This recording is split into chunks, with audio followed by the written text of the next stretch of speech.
മഹാത്മാഗാന്ധി കുടുംബസംഗമം നടത്തി. കോൺഗ്രസ് ആനയുടെ 3-ാം വാർഡ് കമ്മിറ്റിയുടെ നേതൃത്വത്തിലാണ് കുടുംബസംഗമം സംഘടിപ്പിച്ചത്. INDC സംസ്ഥാന പ്രസിഡന്റ് R. ചന്ദ്രശേഖരൻ ഉദ്ഘാടനം ചെയ്തു. മുതിർന്ന കോൺഗ്രസ് പ്രവർത്തകരെയും കലാസാംസ്കാരിക പ്രതിഭകളെയും ചടങ്ങിൽ ആദരിച്ചു.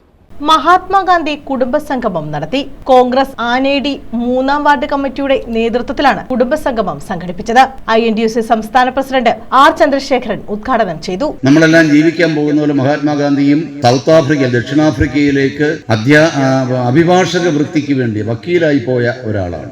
അവിടെ വക്കീലാകുക എന്ന് പറഞ്ഞാൽ വലിയ സമ്പാദ്യം ഉണ്ടാക്കാം. കാരണം അവിടെ വെള്ളക്കാരായ സായിപ്പന്മാർ, അവിടുത്തെ കറുത്ത വർഗ്ഗക്കാരെന്ന് പറഞ്ഞാൽ ആഫ്രിക്കയിലെ കറുത്ത വർഗ്ഗക്കാർ നമ്മളെപ്പോലുള്ള ഞാൻ കറുത്തതാണ്, നമ്മളിൽ പലരും കറുത്തതാണ്. നമ്മുടെ കറുപ്പല്ല ആഫ്രിക്കയിലെ കറുപ്പെന്ന് പറയുന്നത്.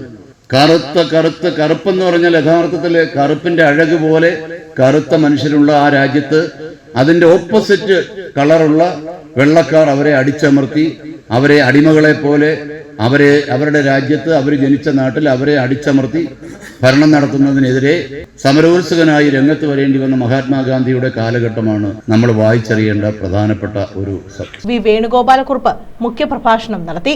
വാർഡ് പ്രസിഡന്റ് ഗംഗാദേവി അധ്യക്ഷത വഹിച്ചു. വിജയൻ മംഗലത്ത് സ്വാഗതം പറഞ്ഞു. മണ്ഡലം president Villadan president, block vice president Anil Mayankara, Khabeer, Youth Congress മണ്ഡലം പ്രസിഡന്റ് അരുൺ, സുജാത രാധാകൃഷ്ണൻ, രാജൻ പിള്ള, ഡോക്ടർ ചന്ദ്രകുമാർ, മിനി തുടങ്ങിയവർ പങ്കെടുത്തു. മുതിർന്ന കോൺഗ്രസ് പ്രവർത്തകരെയും കലാ സാംസ്കാരിക പ്രതിഭകളെയും ചടങ്ങിൽ ആദരിച്ചു.